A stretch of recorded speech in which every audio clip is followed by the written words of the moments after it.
History of the Jews, John Murray, written in 1830. Picking back up in Book 2. The contest began in the presence of the king. Aaron cast down his rod, which was instantaneously transformed into a serpent. The magicians performed the same feat. The dexterous tricks which the Eastern and African jugglers play with serpents will easily account for this without any supernatural assistance. It might be done either by adroitly substituting the serpent for the rod, or by causing the serpent to assume a stiff appearance like a rod or staff, which being cast down on the ground might become again pliant and animated. But Aaron's serpent swallowed up the rest, a circumstance, however extraordinary, yet not likely to work conviction upon a people familiar with such feats, which they ascribed to magic. Still, the slaves had now assumed courage. Their demands were more peremptory, their wonders more general and public. The plagues of Egypt, which successively afflicted the priesthood, the king, and almost every deity honored in their comprehensive pantheon, which infected every element and rose in terrific gradation, one above the other, now began. Pharaoh was standing on the brink of the sacred river, the great object of Egyptian adoration, not improbably in the performance of some ceremonial ablution, or making an offering to the native deity of the land. The leaders of the Israelites approached, and in the name of the Lord God of the Hebrews, renewed their demand for freedom. It was rejected, and at once the holy river, with all the waters of the land, were turned to blood. The fish, many of which were objects of divine worship, perished. But the priesthood were not yet baffled. The Egyptians, having dug for fresh and pure water in some of these artificial tanks or reservoirs, the magicians contrived to effect a similar change.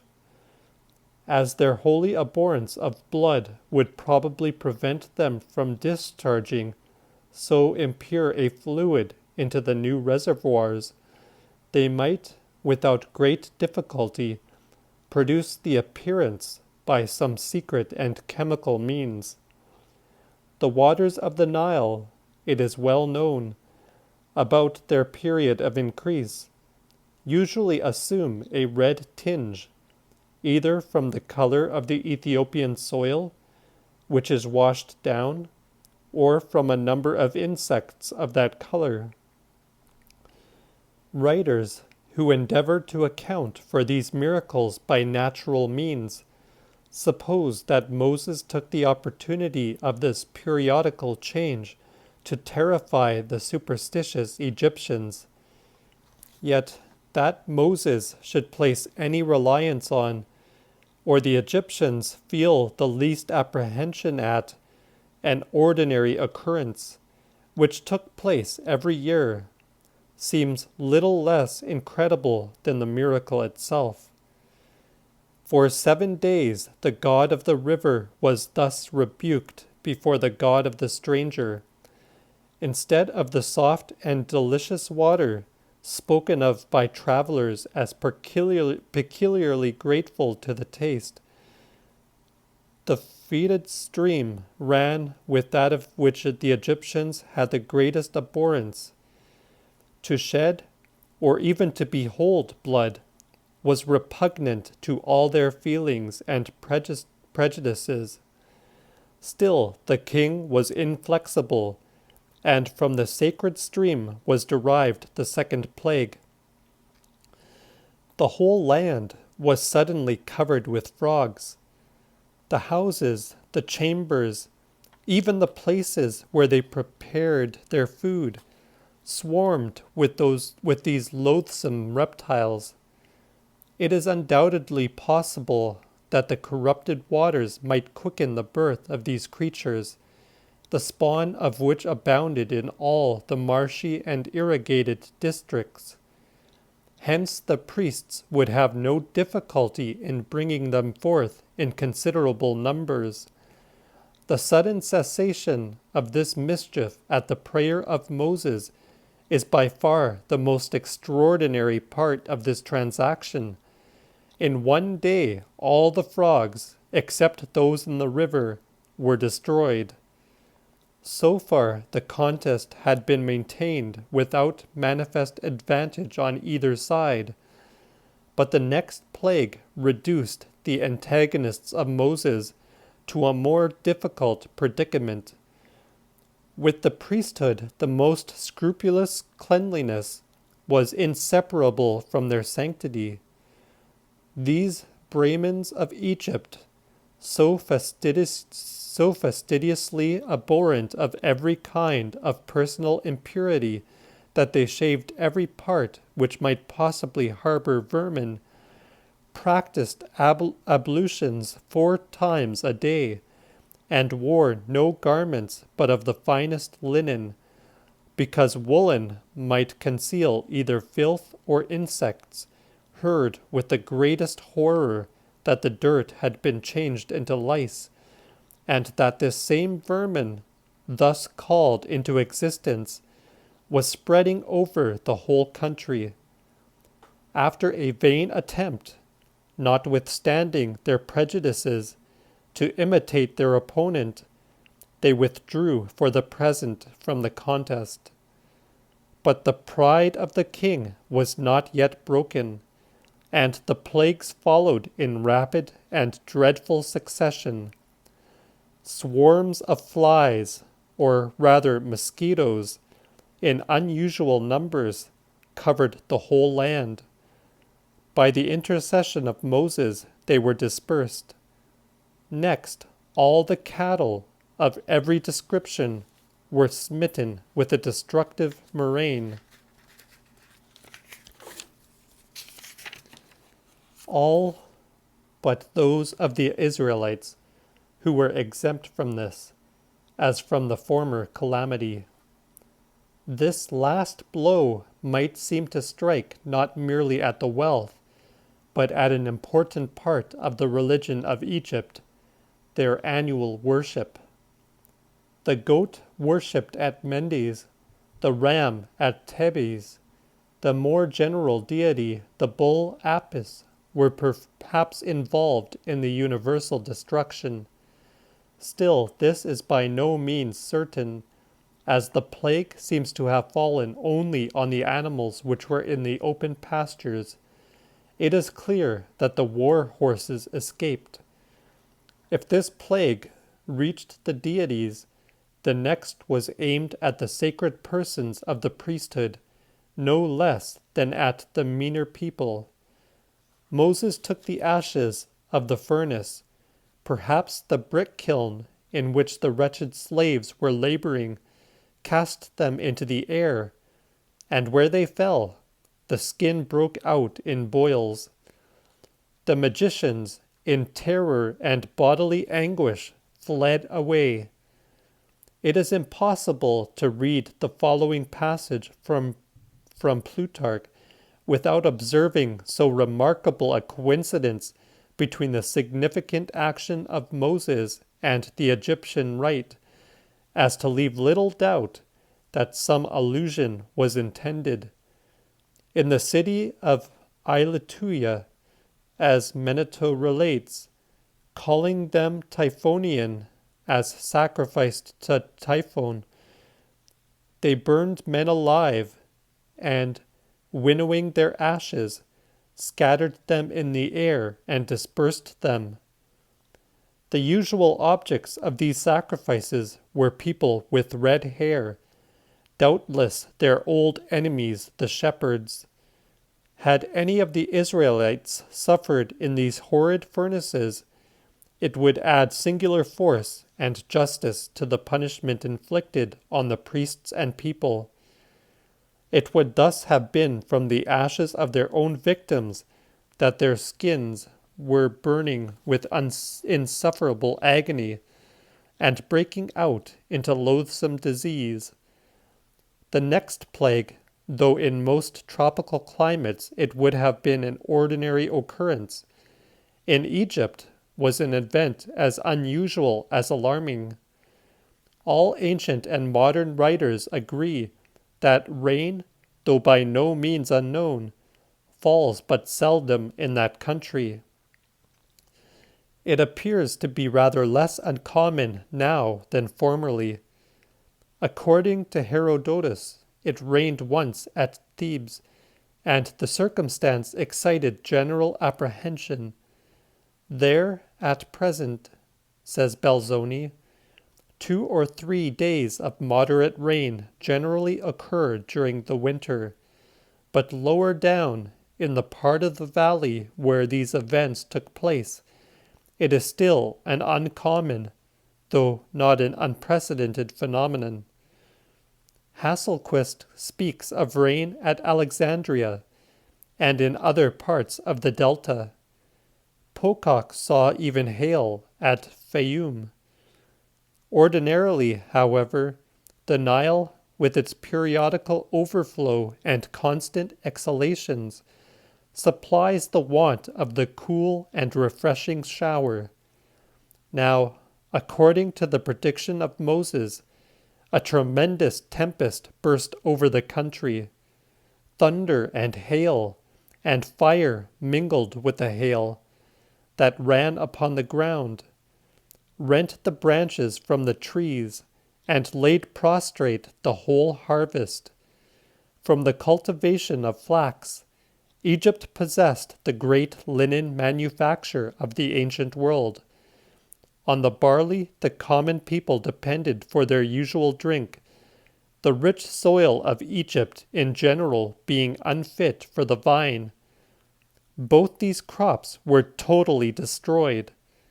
The rye and the wheat, being later, escaped. This tempest must therefore have taken place at the beginning of March. By this time, the inflexible obstinacy of the king began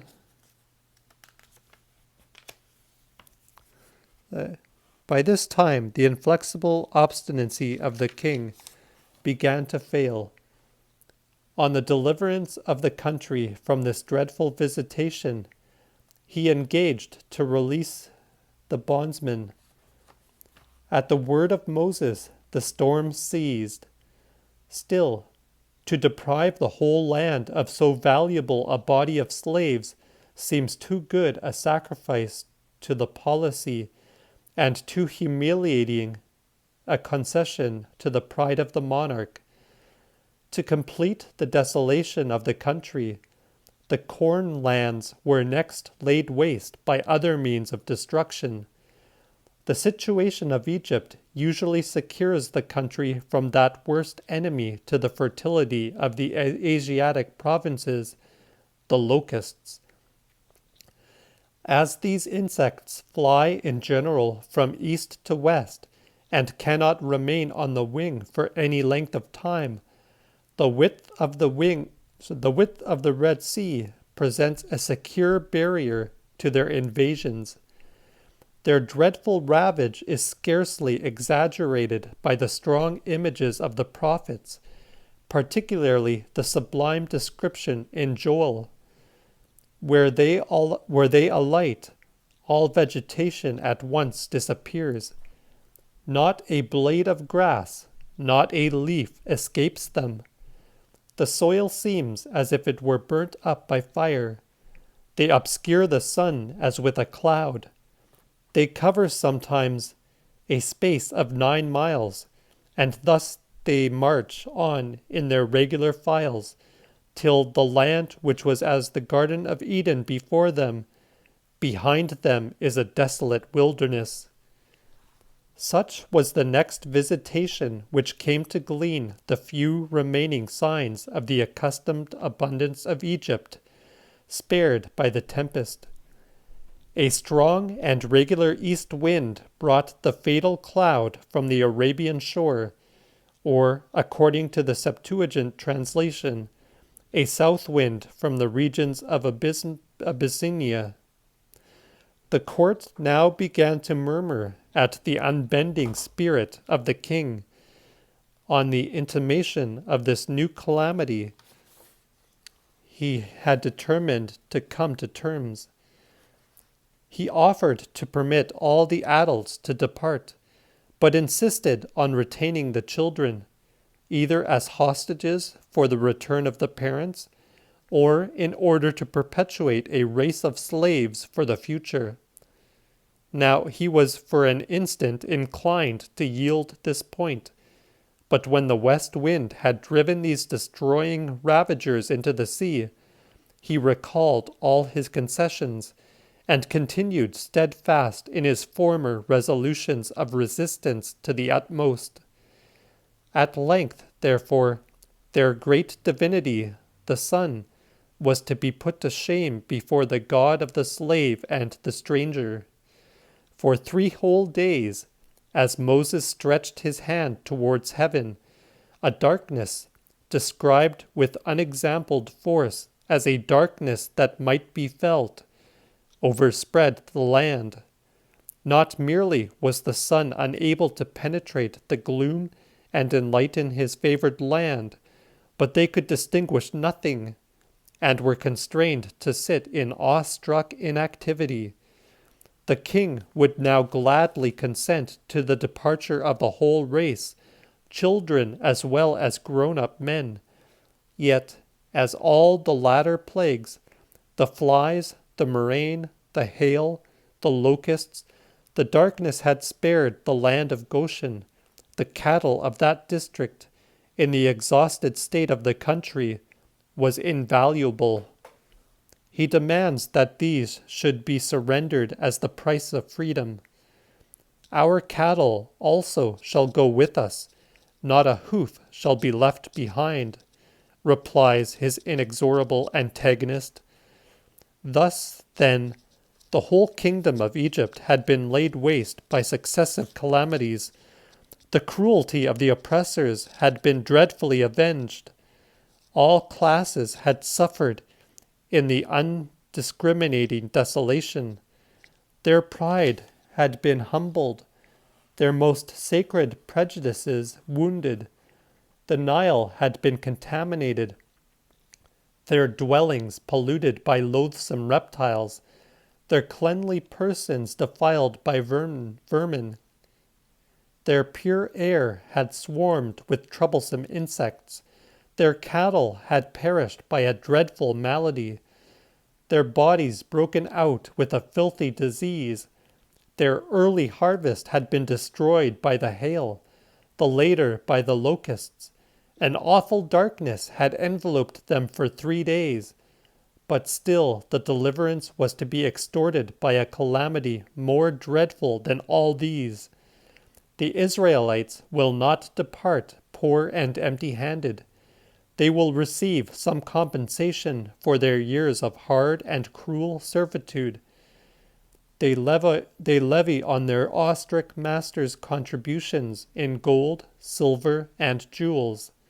Some, especially later writers, have supposed that they exacted these gifts by main force and with arms in their hands.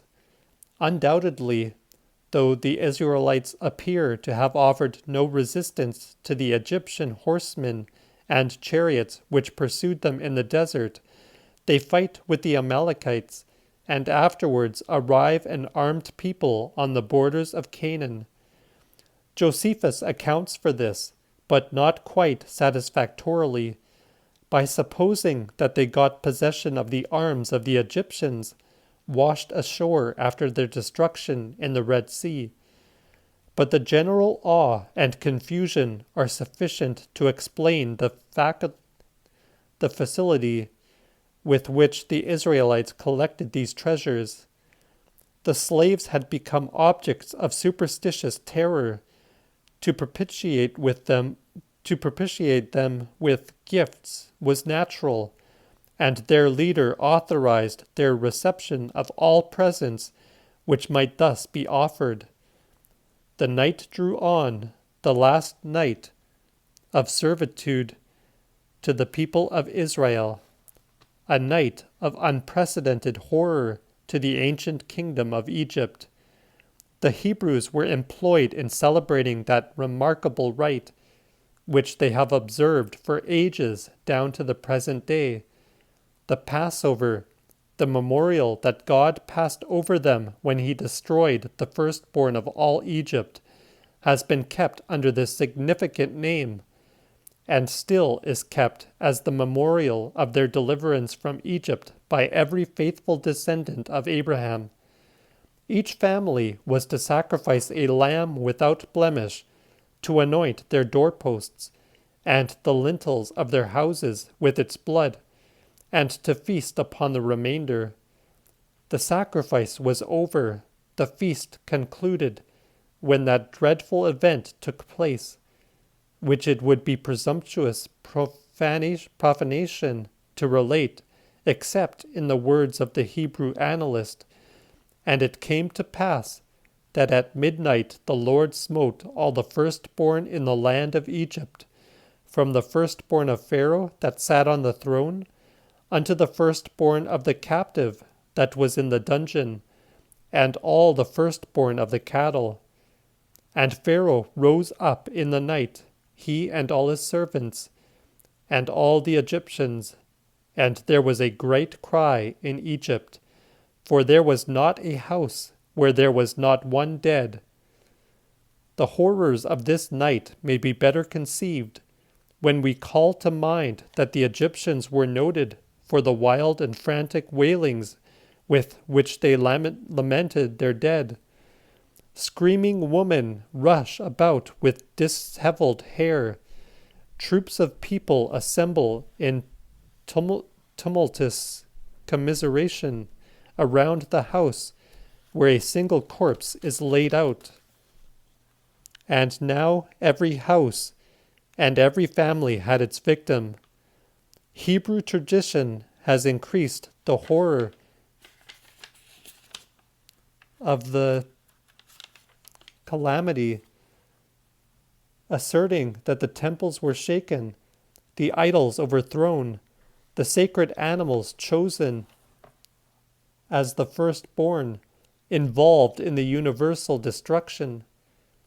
While every household of Egypt was occupied in its share of the general calamity, the people of Israel, probably drawn together during the suspension of all labor caused by the former calamities, or assembled in Goshen to celebrate the new national festival, already organized by a sort of discipline among the separate tribes, with all their flocks and herds, with sufficient provisions for an immediate supply, and with the booty they had extorted from their masters, stood prepared, as one man, for the signal of departure.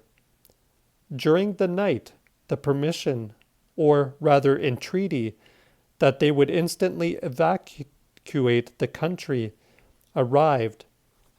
Yet no one stirred before the morning, perhaps apprehensive lest the slaughter should be attributed to them, or in religious fear of encountering the angel of destruction. The Egyptians became only anxious to accelerate their departure, and thus the Hebrew people set forth to seek a land of freedom, bearing with them the bones of their great ancestor Joseph. Their numbers, not reckoning the strangers who followed them, most of whom probably fell off during the march, amounted to 600,000 adult males, which, according to the usual calculations, would give the total sum of the people at 2.5 million or 3 million. From the point of reunion at which the several bodies had collected, Ramesses probably another name for Goshen. The borders of Canaan might have been reached, even by so great a multitude, in a few weeks. Two routes led to Canaan, one northward near the sea, but this was occupied by the Philistines, a very warlike people, with whom the Israelites were not yet sufficiently disciplined to contest their passage. The other passed immediately round the head of the western branch of the Red Sea, coming upon part of the modern track of the caravans from Cairo to Suez. Their first march was to Succoth, originally a place of tents, and which probably afterwards grew up into a village. Josephus considers it the same with Letopolis. From Succoth they advanced to Etam, by some supposed to be a castle or small town at the extreme point of the Red Sea, by Jablonski, derived with great probability from an Egyptian word signifying the termination of the sea. Here they were on the borders of the desert. Should they once advance to any distance in that sandy and barren region, they were safe from pursuit. The chariots of Egypt, or even the horsemen, would scarcely follow them far on a track only suited for the camel, and where the want of water, the fountains being already consumed by the flying enemy, would effectually delay the advance of a large army. On a sudden, the march of the Israelites is altered.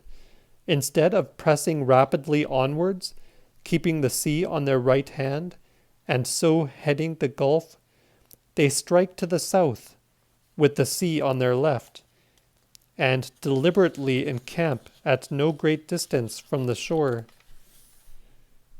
at a place called Pi-Hahiroth, explained by some, the mouth or opening into the mountains. This, however, as well as much more learned etymology, by which the site of Migdol and Baalzephon, as well as Pi-Hahiroth, has been fixed, must be considered very uncertain. I'll pick back up from here in the next video.